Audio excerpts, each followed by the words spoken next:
আজকের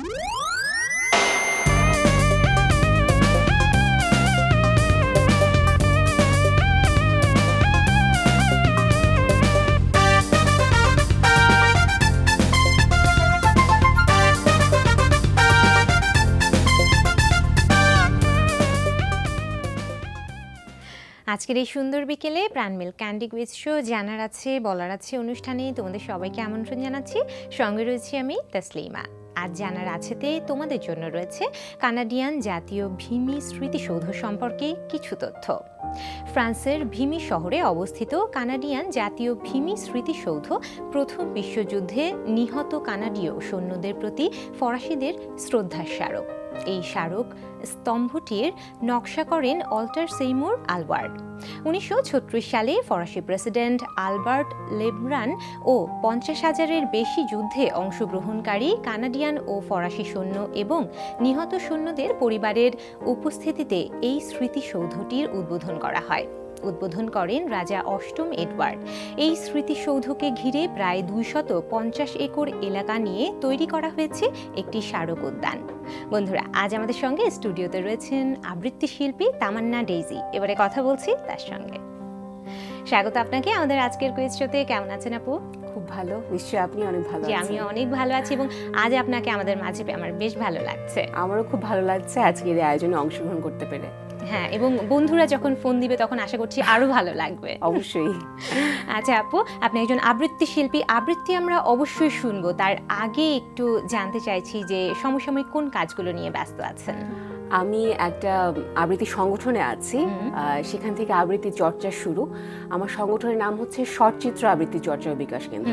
এবং মজার বিষয় হচ্ছে যে আজকেই আমাদের একটা অনুষ্ঠান আছে শিল্পকলা একাডেমিতে, জাতীয় নাট্যশালায় সন্ধ্যা 7টায় বঙ্গবন্ধু শেখ মুজিবুর রহমানকে নিবেদন করা অনুষ্ঠান ইতিহাসের জ্যোতি বলয়। আজকে একটু পরেই সেখানে আমি আবৃত্তি করতে যাচ্ছি এবং আমার সংগঠনের আরও প্রায় 9 জন সেখানে আজকে আবৃত্তি করছে। সেই সাথে আমন্ত্রিত শিল্পীরাও আছেন। বঙ্গবন্ধুকে নিবেদিত সব ধরনের সব কবিতা। আচ্ছা আচ্ছা, তো কতগুলো কবিতা রাখার ইচ্ছা রয়েছে বা কতগুলো কবিতা থাকছে বা আয়োজনটা আসলে কিভাবে সাজিয়েছেন আপনারা? আয়োজনটি আসলে 2 পর্বে। প্রথম পর্বে আমরা শর্টচিত্রের শিল্পীরা আবৃত্তি করব এবং দ্বিতীয় পর্বে আমন্ত্রিত আবৃত্তি শিল্পীরা আবৃত্তি করবেন। তো প্রথম পর্বে আমরা 12টি কবিতা রেখেছি। আমার শিক্ষক যিনি আবৃত্তি শিক্ষক মাহিদুল ইসলাম, তিনি তো পড়ছেনই আমাদের সাথে, বাকি আমরা 10 জন পড়ছি। আর আমন্ত্রিত শিল্পী আছে আরও 12 জন, তারা পরে পর্বে আবৃত্তি করবেন। আচ্ছা, এই যে আবৃত্তি নিয়ে কথা হচ্ছে, আসলে একজন আবৃত্তি শিল্পীর সঙ্গে থাকলে না আবৃত্তি শুনবার ইচ্ছা সংবরণ করা যায় না। একটা আবৃত্তি শুনতে খুব ইচ্ছে করছে, কোন আবৃত্তিটা শুনবো আমরা প্রথমেই? আচ্ছা, আমি নারীবাদী কবিতা পড়তে বেশি পছন্দ করি। আমার খুব মন ছুঁয়ে যাওয়া বিষয় এটি।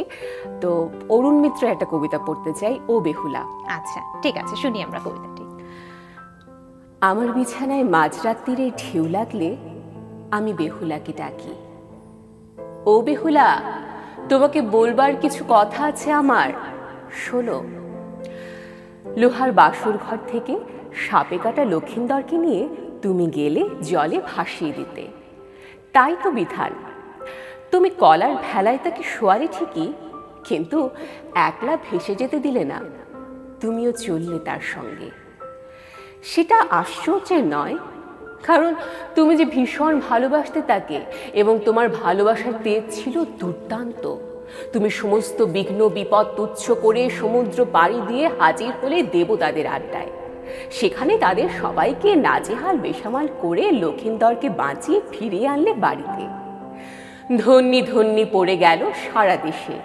এই পুণ্যভূমির আকাশে বাতাসে স্লোগানের মতো ধ্বনি উঠল, এই তো পতিভক্তি, একেই বলে সতী সাধ্বী। ও বেহুলা, এখন বলো তো আমায়, লোহার বাসর ঘরে অন্ধকারে সাপটা যদি ভুল করে লক্ষিন্দরের বদলে তোমাকে ছোবল দিত, তাহলে কি হতো? বেহুলা মুখ নিচু করে চুপ, কিছুই বলে না। তাহলে আমি বলছি, শোনো। লক্ষিন্দর যত্ন করে তোমাকে বয়ে নিত, যত্ন করে কলার ভেলায় তোমাকে শুয়ে ভাসিয়ে দিত ভেলা। সে নিজে কিন্তু থাকতো রাঙায় এবং ভাঙা হৃৎপিণ্ড নিয়ে শোকাচ্ছন্ন ফিরে আসতো বাড়িতে। তোমার বিরহে সে দিন রাত ধিকি ধিকি আগুনে পুড়ত। দাঁতে দাঁত চেপে কোনো রকমে সংসারের দিকে থাকা। কিন্তু মাস 2 বাদে তোমার বিরহ এমন অসহ্য হয়ে উঠত লক্ষিন্দরের কাছে যে আরেকটি মেয়েকে তার বিয়ে করতেই হতো। অবশ্যই তোমার মতো অপরূপ সুন্দরী সে নয়, কিন্তু তাতে কি আর এমন অসুবিধে? বাহ, খুব ভালো লাগলো, ধন্যবাদ এত সুন্দর একটা আবৃত্তি শোনানোর জন্য। আমরা আরো কথা বলবো, একজন বন্ধু রয়েছে আমাদের সঙ্গে, ফোনটা নিয়ে আমরা আমাদের কথায় ফিরছি। হ্যালো। হ্যালো, আমি তোয়া। কেমন আছো? ভালো। কোন ক্লাস, কোন স্কুল? ক্লাস 8। স্কুল? তালিয়া মেমোরিয়াল বালিকা উচ্চ বিদ্যালয়। আচ্ছা, এবার বলো কোন বিভাগটি তোমার পছন্দ? জগৎ। জীবজগৎ? হ্যাঁ। আচ্ছা, বড় হয়ে কি হতে চাও?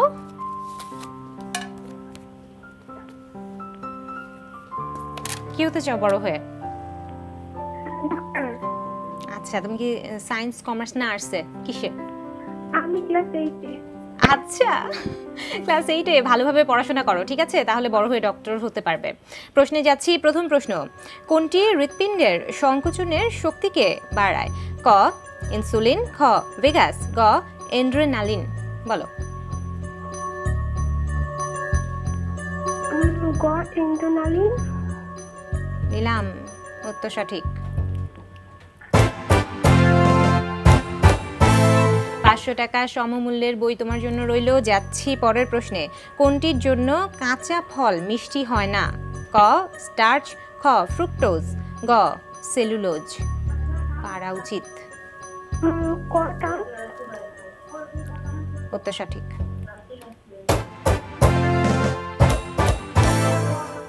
500, 1000 টাকা সমমূল্যের বই তোমার জন্য রইল। এবার বলো, আমি কি যাব তৃতীয় প্রশ্নে? নিয়মটা কি জানা আছে? জানি। খুব ভালো। প্রশ্নে যাচ্ছি। কোন সাইজোবনিতে ম্যালেরিয়া জ্বরের লক্ষণ প্রকাশ পায়? ক হেপাটিক, খ ইরিথ্রোসাইটিক, গ এক্সো ইরিথ্রোসাইট। বলো। অপশন গ এলিক্সোসাইটিক। আরেকবার একটু বলো। অপশন খ। আচ্ছা, উত্তর সঠিক। 2000 টাকা সমমূল্যের বইয়ের জন্য অনেক অভিনন্দন তোমাকে। আর একজন বন্ধু অপেক্ষা করছে, ফোনটা নেই। হ্যালো। হ্যালো, আসসালামু আলাইকুম। ওয়ালাইকুম আসসালাম, কে বলছো? আমি বাঁধন।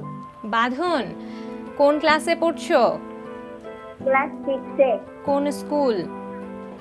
Azimpur government girls school. আচ্ছা, এবার বলো কোন বিভাগ থেকে প্রশ্ন নিয়ে কুইজে অংশগ্রহণ করতে চাও তুমি? জীবজগৎ। জীবজগৎ। এতগুলো বিভাগ থাকতে এই বিভাগটি কেন পছন্দ করলে? আমার ভালো লাগে। আচ্ছা, তোমাকে প্রশ্ন করার মাধ্যমে জীবজগৎ বিভাগটি আজকের মতো শেষ হয়ে যাচ্ছে। প্রশ্নে যাচ্ছি। প্রথম প্রশ্ন, অস্থি কোন ধরনের তন্তু নিয়ে গঠিত? ক কন্ড্রিন, খ মায়োফাইব্রিল, গ কোলাজেন। জলদি বলতে হবে, সময় চলে যাচ্ছে। ক কনোড্রিন। আরেকবার একটু বলো। ক কনোড্রিন। আচ্ছা, নিলাম। আন্তরিকভাবে দুঃখিত, উত্তরটি সঠিক হয়নি। সঠিক উত্তরটা জেনে রাখো, গ কোলাজেন। ঠিক আছে, জানা হলো।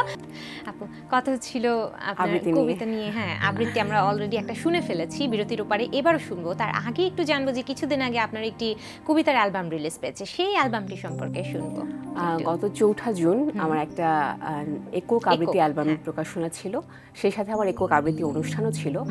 অ্যালবামটির নাম ছিল নারী বৃক্ষ স্বপ্নের মাদুলি, এবং ওটার শিরোনাম ছিল এরকম যে সংকটে সাহসে ও শোকে সংগ্রামে নারীর বিস্তার।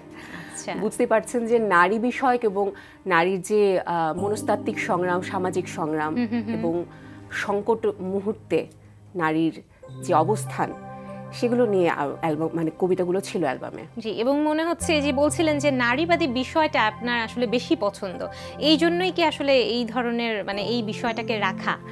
এই বিষয়টাকে রাখার আরেকটা কারণও আছে, যেটা বলছেন এটার সাথে, সেটা হচ্ছে যে আমার কাছে এটা দায়িত্ববোধের পর্যায়ে পড়ে বলে মনে হয়। কারণ হচ্ছে গিয়ে যতই আমরা আধুনিক হই না কেন, সমাজে নারীর অবস্থানটা কিন্তু এখনো অতটা পরিষ্কার নয়। তো আমি একজন শিল্পী হিসেবে যদি আমার শ্রোতার কাছে বা যারা আবৃত্তিকে পছন্দ করেন, তাদের কাছে এই কবিতাগুলো মানে তুলে ধরতে পারি, তারা কিছুটা হলেও যদি নারীর অবস্থান সম্পর্কে কিছুটা সচেতন হয়, তাহলেও সেটা আমার অনেক বড় প্রাপ্তি বলে মনে হবে। আচ্ছা, তো কোন কোন কবির কবিতা ছিল এই অ্যালবামটিতে? নারীর বিস্তার ও স্বপ্নের মাদুলি এই অ্যালবামে আমি বিভিন্ন ধরনের কবিতা রেখেছি। সেটা হচ্ছে যে খন্দকার আশরাফ হোসেনের একটি উত্তরাধুনিক কবিতা ছিল নূরজাহান, একটু আগে যে কবিতাটি পড়েছি ও বেহুলা, সেই কবিতাটি আছে, এমনকি প্রেমের কবিতাও আছে, রবীন্দ্রনাথ ঠাকুরের রোমান্টিক একটা কবিতা আছে বাণী, সুবোধ সরকারের ফিরোজা একটি ভারতীয় মেয়ে, কালো মেয়ের জন্য পঙ্ক্তিমালা শামসুর রহমানের, মূলত 14টা কবিতা আছে ওই অ্যালবামে এবং বিভিন্ন বিষয়ের, এবং শুধু এই বাংলা না, এপার বাংলা ওপার বাংলা, এমনকি কালো মেয়ের জন্য পঙ্ক্তিমালা এই কবিতাটি হচ্ছে আফ্রিকার কালো মেয়ের সংগ্রাম নিয়ে ওই কবিতাটি। বাহ, আচ্ছা আমরা আরো কথা বলবো, কিন্তু এখন তো একটা কবিতা শুনতে আমার খুব ইচ্ছে করছে, এবার কোন কবিতাটি শুনবো আমরা? আচ্ছা, যদি আমি একটা কবিতা পড়ে ফেলেছি আমার অ্যালবাম থেকে, এবার আমি কাজী নজরুল ইসলামের একটি কবিতা পড়তে চাই, যেহেতু এই মাসটি আমরা আমাদের দুই কবি বৃক্ষকে হারিয়েছি। কবিতাটির নাম হচ্ছে বিদায় মাভুই। ঠিক আছে, শুনি আমরা। বিদায় রবির অরুণিমায় অবিশ্বাসের ভয়, বিশ্বাসী বল আসবে আবার প্রভাত রবির জয়। খণ্ড করে দেখছে যারা অসীম জীবনটাই, দুঃখ তারাই করুক বসে, দুঃখ মোদের নাই। আমরা জানি অস্ত খেয়ায় আসছে রে উদয়, বিদায় রবির অরুণিমায় অবিশ্বাসের ভয়। হারাই হারাই ভয় করেই না হারিয়ে দিলি সব, মরার দলে আগলে মরা করছে কলরব। ঘর বাড়িটাই সত্য শুধু নয়, কিছুতেই নয়, বিদায় রবির অরুণিমায় অবিশ্বাসের ভয়। দৃষ্টি অচিন দেশের পরেও আছে চেনা দেশ, এক নিমেষের নিমেষ শেষটা নয়কো অশেষ শেষ। ঘরের প্রদীপ নিবলে বিধির আলোক প্রদীপ রয়, বিদায় রবির অরুণিমায় অবিশ্বাসের ভয়। জয়ধ্বনি উঠবে প্রাচীন চীনের প্রাচীরে, অস্তঘাটে বসে আমি তাই তো নাচিরে। বিদায় পাতা আনবে ডেকে নবীন কিশলয়, বিশ্বাসী বল আসবে আবার প্রভাত রবির জয়। বাহ, খুব ভালো লাগলো, ধন্যবাদ এত সুন্দর একটা কবিতা শোনানোর জন্য। আমরা আরো কথা বলবো, একজন বন্ধু আমাদের সঙ্গে রয়েছে, ফোনটা নিয়ে আমরা আমাদের কথায় ফিরছি আবারও। হ্যালো হ্যালো হ্যালো হ্যালো আপু, আমি লিজা। কেমন আছো? ভালো আছি, আপনি কেমন আছেন? আমিও অনেক ভালো আছি, তোমার মতনই ভালো আছি। বলো, কোন ক্লাসে পড়ছো? ক্লাস 9। কোন স্কুল? ইমাম গাজ্জালি স্কুল অ্যান্ড কলেজ। আচ্ছা, এবার বলো কোন বিভাগ থেকে প্রশ্ন করব তোমাকে? সিনেমা থেকে। সিনেমা? জি। আচ্ছা, পড়াশোনা কেমন চলছে? জি ভালো। প্রশ্নে যাচ্ছি। প্রথম প্রশ্ন, সত্যজিৎ রায় কত সালে গুপি গায়েন বাঘা বাইন নির্মাণ করেন? ক 1974, খ 1980, গ 1968। বলো। 1968। আচ্ছা, উত্তর সঠিক। 500 টাকা সমমূল্যের বই রইল তোমার জন্য। যাচ্ছি পরের প্রশ্নে। 1961 সালে মুক্তিপ্রাপ্ত টু উইমেন সিনেমার পরিচালক কে ছিলেন? ক জ্যা ভিগো, খ লুই বুনুয়েল, গ ভিত্তোরিও দেসিকা। বলো। এটাও জলদি বলে ফেলো। ভিক্টোরিয়া দেসিকা। উত্তর সঠিক। 500, 1000 টাকা সমমূল্যের বই রইল তোমার জন্য। এবার বলো, আমি কি যাব তৃতীয় প্রশ্নে? যাব। নিয়মটা কি জানা আছে? জানি। আচ্ছা, যাচ্ছি। কোন অঞ্চলের চলচ্চিত্র ধারার নাম বোকা দো লিক্সো?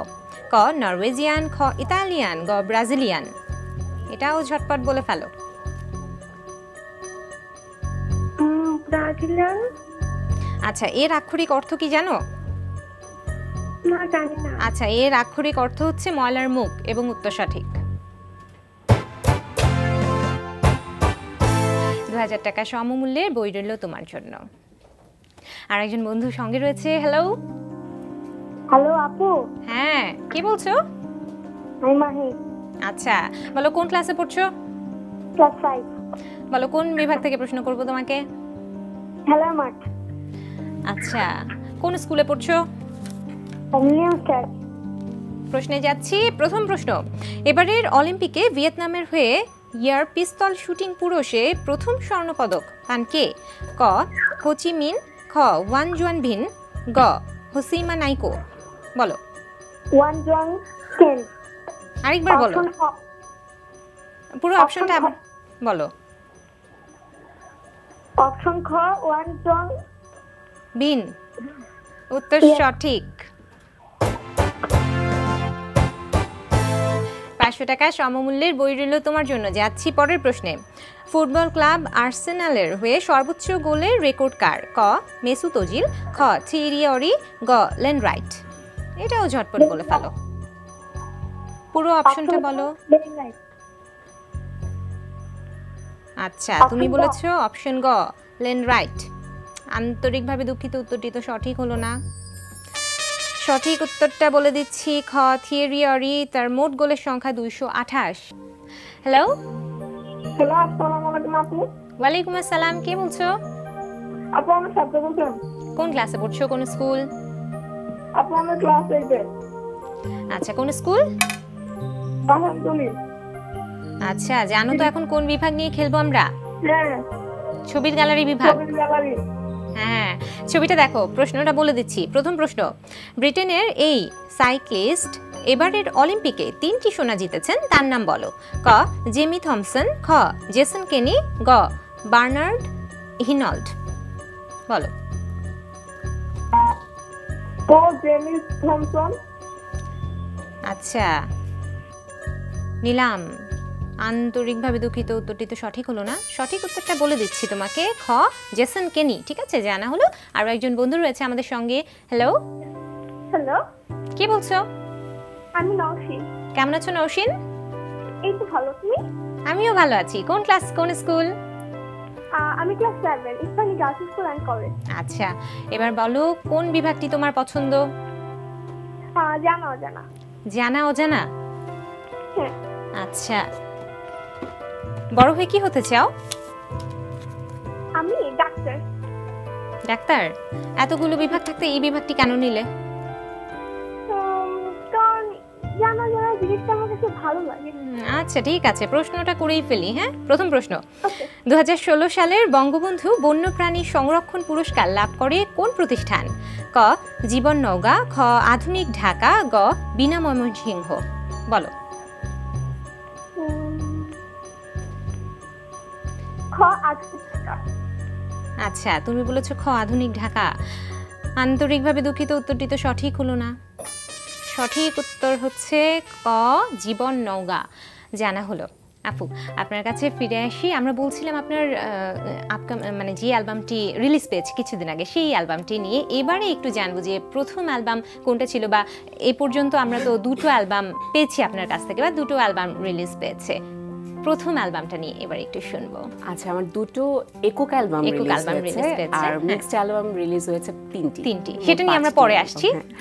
আর প্রথম অ্যালবামের নাম ছিল সবলা, 2013-এ বের হয়েছে। সেখানেও নারী বিষয়ক কবিতা ছিল। আর মিক্সড অ্যালবামগুলো ছিল 3টি প্রেমের অ্যালবাম ছিল। একটা হচ্ছে পূর্ণেন্দু পত্রের কথোপকথন সংলাপ নিয়ে একটি অ্যালবাম, ডুয়েট অ্যালবাম। আরেকটি ছিল আমেরিকা প্রবাসী একজন কবি জাহান রিমার কবিতা নিয়ে, খুব সুন্দর অ্যালবামটি, প্রণয় কাব্য অ্যালবামটির নাম। আর আরেকটি অ্যালবাম ছিল আমরা ত্রয়ী অ্যালবাম, স্বপ্ন ফেরিওয়ালা। আমরা 3জন আর্টিস্ট ছিলাম ওই অ্যালবামে। ওখানেও আমেরিকা প্রবাসী, দুঃখিত অস্ট্রেলিয়া প্রবাসী এক কবি কবিতা নিয়ে অ্যালবামটি হয়েছিল। আচ্ছা, তো সারা কেমন পেয়েছিলেন? বেশ ভালো। আর সবচেয়ে বেশি অনুপ্রেরণা জায়গা যেখানে ছিল সেটা হচ্ছে যে প্রবাসী কবিরা এখন কবিতা লিখছেন এবং সেগুলো নিয়ে অ্যালবাম করতে চাচ্ছেন। এটা অনেক আশাব্যঞ্জক আসলে। এবং এখন এর সঙ্গে যদি আরো একটা ব্যাপার আমি যুক্ত করি, এই যে আজ আমাদের অনুষ্ঠানে এসছেন, এই যে আবৃত্তি শুনছি আমরা, কবিতা আবৃত্তি। এবার যদি একটু বলি যে কোনো অনুষ্ঠানে যখন আবৃত্তি করেন তখন কবিতাগুলো নির্বাচন করেন কিভাবে? কবিতা নির্বাচন করি যে ওই অনুষ্ঠানটি কি বিষয়ে, অনুষ্ঠানটি কোথায় হচ্ছে, এই দুটো জিনিস সবচেয়ে বেশি প্রভাব ফেলে। আজকে যেমন বঙ্গবন্ধুর কবিতা আমরা পড়ব, বঙ্গবন্ধুকে নিবেদিত অনুষ্ঠান। আবার যখন একটা আনন্দের অনুষ্ঠান হবে সেখানে আমি একটা প্রেমের কবিতা হয়তো বা বেছে নেব, অথবা একটা চুটুল কবিতা বেছে নিচ্ছি। হ্যাঁ, তো আসলে দিবসগুলো আমাকে নির্ধারণ করে দেয় যে আমি কোন কবিতাটি পড়ছি। আবার আমি যখন ওপেন এয়ারে কবিতা পড়ছি, আবার যখন স্টেজে পড়ছি, আবার যখন টেলিভিশনে পড়ছি, সেটার আবহাওয়ার সাথে মিলিয়ে আসলে কবিতা নির্বাচন করাটাই সবচেয়ে বেশি বুদ্ধিমত্তার পরিচয় দেয় বলে আমার মনে হয়। এবং এর সঙ্গে আমি আরো একটা ব্যাপার একটু যুক্ত করি যে একজন আবৃত্তি শিল্পীর উচ্চারণে দখল থাকাটা কতটা জরুরি বলে মনে করেন? এটা হচ্ছে খাবারের লবণের মতো, লবণ নিয়ে তো খাবার একদম সুস্বাদু না। উচ্চারণটা হচ্ছে আবৃত্তির জন্য সেরকমই। উচ্চারণ ভালো না তো সেটাকে আসলে আবৃত্তির পর্যায়েও ফেলা যায় না, ব্যাপারটা এরকম। আচ্ছা, আজ তো কথা বলতে অনেক ভালো লাগছে। এই যে আমরা কবিতা শুনলাম এতক্ষণ ধরে, দুটো কবিতা ইতিমধ্যে শুনে ফেলেছি, আর একটা শুনবো সবার শেষে। এখন একটু জানবো যে এই যে কবিতার প্রতি যে ভালো লাগা বা ভালোবাসা, এটা কবে থেকে বা শুরুটা হয়েছে আসলে কবে থেকে? এটা ছোটবেলা থেকেই। বাসার পরিবেশই এমন ছিল, আমার মায়ের বিশেষ করে তার গান আবৃত্তির প্রতি খুব ভালো লাগা ছিল। সেটাই হয়তো আমার কাছে চলে এসেছে কোনোভাবে, সেটা তো আসা স্বাভাবিক। আর হচ্ছে আমি স্কুলের বইগুলোতে কবিতা পড়তে খুব পছন্দ করতাম, এবং এখন পর্যন্ত সেই কবিতা পড়ার ভালো লাগাটা কমেনি। সেখান থেকে আসলে আবৃত্তিতে যুক্ত হওয়া, তারপরে সাংগঠনিক চর্চা শুরু হয়েছে এবং চলছে, এবং আগামীতেও আবৃত্তির সাথে থাকবো এই আশা আছে। এবং আগামীতে আমরা আপনার কাছ থেকে অনেক কাজ আশা করছি, এবং সামনের কাজ যদি একটু ছোট্ট করে শুনি যে সামনে আর কি কি কাজ পেতে যাচ্ছি বা কি পরিকল্পনা রয়েছে? আচ্ছা, আমার সংগঠনের নাম তো বলেছি, স্বরচিত্র। তার আমরা আসলে আবৃত্তি আন্দোলন যেটাকে বলে, যে আমরা আবৃত্তি ছড়িয়ে দিতে চাই সবার কাছে। তো সেই প্রেক্ষাপটে আমরা হচ্ছে সামনে আরো আবৃত্তি অনুষ্ঠান আসবে, এবং সামনে আমাদের ডিসেম্বর থেকে মার্চ, মে, তারপরে হচ্ছে অগাস্ট, আমাদের দিবসগুলো অনুযায়ী আমরা আবৃত্তি অনুষ্ঠান আয়োজন করি, আবৃত্তি উৎসব আয়োজন করি, এবং সামনে করব সেটা। আমরা বিভিন্ন জেলার ভিত্তিক আবৃত্তির আয়োজন করতে চাই। আর হচ্ছে ব্যক্তিগত পর্যায়ে যেটা করতে চাই, আর সামনে অ্যালবাম করার চিন্তা ভাবনা আছে। এতদিন আচ্ছা, আমরা বাসায় রইলাম। আজ কিন্তু কথা বলতে অনেক ভালো লাগছিল, এবং কবিতা আবৃত্তি শুনতে আরো ভালো লাগছিল, কিন্তু সময় বলছে বিদায় নিতে হবে। আপনি আজ আমাদের কুইজ শোতে এসেছেন, এই জন্য আপনাকে অনেক ধন্যবাদ। অনেক শুভকামনা রইল আপনার জন্য, ভালো থাকবেন আপনি। এবং আপনার কাছ থেকে আমরা সর্বশেষ একটা কবিতা শুনতে শুনতে বাড়ি যাব। তার আগে আমি একটু আমার বন্ধুদের কাছ থেকে বিদায় নিয়ে নিচ্ছি। ভালো থাকবেন। প্রিয় দর্শক শ্রোতা, আপনাদের জন্য রয়েছে একটি বিশেষ ঘোষণা। বিশ্বের যে কোনো প্রান্ত থেকে যে কোনো সময় এনটিভিতে সম্প্রচারিত সংবাদ ও অন্যান্য সকল অনুষ্ঠান উপভোগ করতে ভিজিট করুন আমাদের পূর্ণাঙ্গ ওয়েব পোর্টাল www.ntvbd.com এ। বন্ধুরা, তোমাদের প্রতিটি মুহূর্ত হোক আনন্দময়, এই কামনায় আজ এখানেই বিদায় নিচ্ছি। এবার কোন কবিতা আবৃত্তিটা শুনবো আমরা? এবার রবীন্দ্রনাথ ঠাকুরের লিপিকা থেকে বাণী। আর সেই তার আগে আপনার কাছ থেকে বিদায় নিয়ে নিচ্ছি, আর এনটিভি সকল দর্শকদের কাছ থেকে পড়ছি। ফোঁটা ফোঁটা বৃষ্টি হয়ে আকাশের মেঘ নামে মাটির কাছে ধরা দেবে বলে, তেমনি কোথা থেকে মেয়েরা আসে পৃথিবীতে মাথা পড়তে। তাদের জন্য অল্প জায়গার জগৎ, অল্প মানুষের, ওইটুকুর মধ্যে আপনার সবটাকে ধরানো যায়। আপনার সব কথা, সব ব্যথা, সব ভাবনা। তাই তাদের মাথায় কাপড়, হাতে কাঁকন, আঙিনায় বেড়া। মেয়েরা হলো সীমা স্বর্গের ইন্দ্রাণী। কিন্তু কোন দেবতার কৌতুক হাস্যের মতো অপরিমিত চঞ্চলতা নিয়ে আমাদের পাড়ায় ওই ছোট মেয়েটির জন্ম। মা তাকে রেগে বলে দোষী, বাপ তাকে হেসে বলে পাগলি। সে পলাতকা ঝর্ণার জল শাসনের পাথর ডিঙিয়ে চলে। তার মনটি যেন বেনুবনের উপর ডালের পাতা, কেবলই ছিরছির করে কাঁপছে। আজ দেখি সে দুরন্ত মেয়েটি বারান্দায় রেলিংয়ে ভর দিয়ে চুপ করে দাঁড়িয়ে। বাদল শেষের ইন্দ্রধনুটি বললেই হয়। তার বড় বড় দুটি কালো চোখ আজ অচঞ্চল, তমালের ডালে বৃষ্টির দিনে ডানা ভেজা পাখির মতো। ওকে এমন স্তব্ধ কখনো দেখিনি। মনে হলো নদী যেন চলতে চলতে এক জায়গায় এসে থমকে সরোবর হয়েছে। কিছুদিন আগে রৌদ্রের শাসন ছিল প্রখর, দিগন্তের মুখ বিবর্ণ, গাছের পাতাগুলো শুকনো, হলদে, হতাশ্বাস। এমন সময় হঠাৎ কালো আলুথালু পাগলা মেঘ আকাশের কোণে কোণে তাঁবু ফেললে সূর্যাস্তের একটা রক্তরশ্মি খাপের ভেতর থেকে তলোয়ারের মতো বেরিয়ে এলো। সকালবেলায় জলের ধারা আরো ঘনিয়ে